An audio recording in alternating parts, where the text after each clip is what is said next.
SM Pampanga. Pupunta kami dito sa Brow Lunch.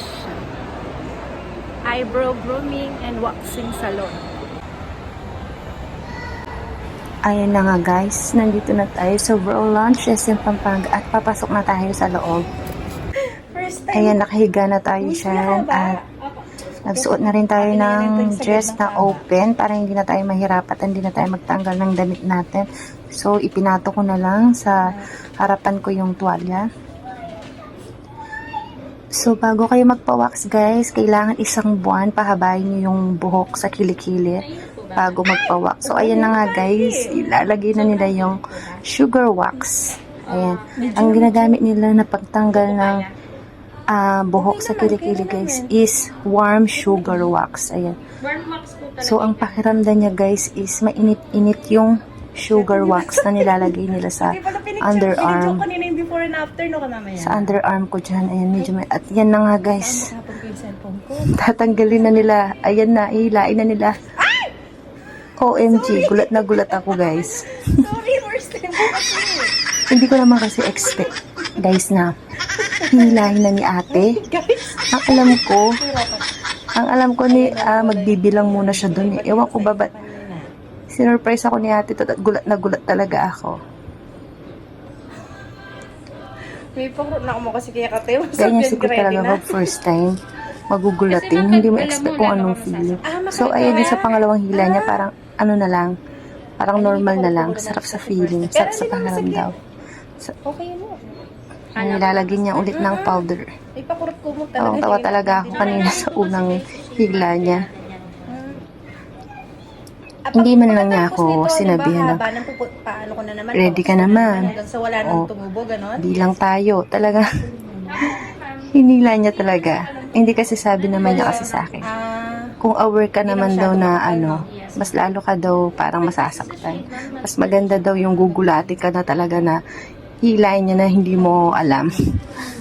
So, ayan na guys. Buti nga hindi umitim yung kilikili ko. So, parang naging normal na yan sa paulit-ulit na ginagawa ni ate. Parang, ayan. Relaxing na yung feeling. Ano na? Sobrang sarap. Gusto mo rin pag ganito? Then, tapos, kung as you can see, nakikita nyo guys, gumamit siya ng sinulid. Yung mga maliliit na hindi kaya na tanggalin ng and tinitread na lang ni ate.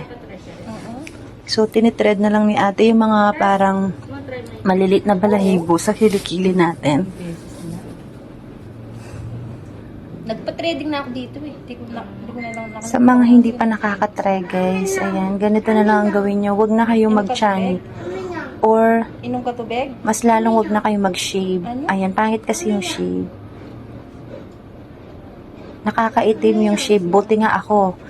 Ang tagal ko din nag-shave guys, pero never na umitim yung kilikili ko. Ang puti ng kilikili ko, ayan, kung makikita nyo naman sa camera, maputi talaga yung kilikili ko sa personal guys, tsaka flawless. Ayan, kita nyo naman, ayan, kinloss up ko pa, diba? Maputi siya. Maputi siya kahit wala ako nilalagay na pampaputi.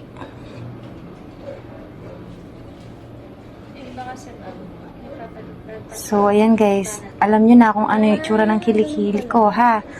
Kung ano yung tsura ng kilikili ni Sikat Woman. I miss you, Mama. So, yun nga guys, yung sinasabi ko kanina, huwag kayong mag-shave or mag-channel. Ganito na lang ipagawa nyo guys, magpa-wax na lang kayo. So, ayan guys, tapos na nga yung una. Ito pala yung before. Ito naman sa pangalawa. Ayan guys, ayan, kita nyo. Ganyan kahaba yung balahibo ko sa pinahaba ko ng isang buwan, di ba? Hindi masyadong makapal. Parang maninipis lang yung mga yung balahibo sa kilikili. Tsaka hindi sila masyadong maitim. Nakita nyo ba sila kanina? Yan. So, isang buwan ko pinahaba bago ko binalik dito. Dahil yun yung advice nila sa akin. Ano ba yan? Sugar? Sa pangalawang Sugar wax? Yes.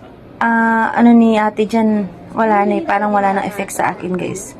Masarap na sa pakiramdam. Ay, iba pala yan sa mukha pala yan. Parang expect mo na yung yung feeling na Ayan, so wala na akong naano dyan masyado. Ayan, parang normal na lang. Nagugulat na lang talaga ako pag hihilain niya. Bunot eh. So maganda guys. Recommend ko to sa inyo, maganda. Ganito na lang ang i-gawin nyo. Magpa-wax kayo. That's okay to. Kasi ang benefits nito guys, wala na masyadong tutubo na mga balahibo nyo.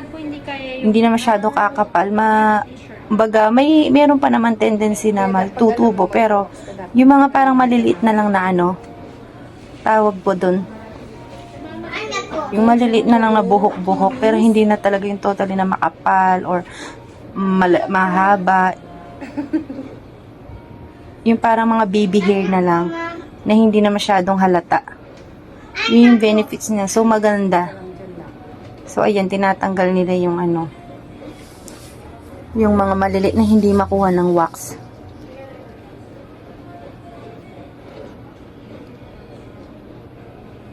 So, ayun guys. Ang masasabi ko talaga is, nag-enjoy talaga ako dito sa pagpapawax ko eh. Hindi ko expect na ano. First time ko to guys ha. Ito yung first time ko, pero yun, enjoy. Masarap talagang i-spoil minsan yung sarili nyo, yung sarili natin, ayan. Love yourself, ika nga. So, ayan guys, malapit nang matapos. Nilalagyan na lang natin ng ano. Sa pakiramdam? At gusto ko yung ano niya guys ha. Gusto ko dito sa Brow Launch. Kasi ang linis. Napaka komportable. Ang linis ng kanilang ano. Ng service nila. Kaya gustong gusto ko dito. Ilang beses na rin ako nagpa-service dito. Tinry ko na rin yung threading nila guys. Napakagaling nila. Magaling din sila sa thread. So ayan guys, malapit nang matapos dyan. Ayan, guys. So, ayun, maliban sa nagpa-wax po ako ng underarm, nagpa-threading din po ako ng kilay. Ayan, as you can see, ayan, tingnan nyo naman po yung kilay ko. Ayan, maganda na ulit. Actually, kahit hindi pa siya nagpa-threading, maganda na talaga yung kilay ko. I mean, nalinis na siya, wala na yung mga tumubong kilay na nakakalat sa aking mga ano, ayan. Tinatanggal ko na. So, di ba guys, mamula-mula pa yung kilay ko. Hindi ko na siya na-video kanina kasi, syempre, nakapikit ako. So, hindi ko siya mabibidyo. So, yung na-video ko lang is yung kanina nagpa-wax ako ng underarm. So, ayan guys, super love it. Ang ganda ng pagkaka-threading. So, ayan guys, hanggang dito na lang. Ayan, nagpaalam ka na. Hi, bye guys!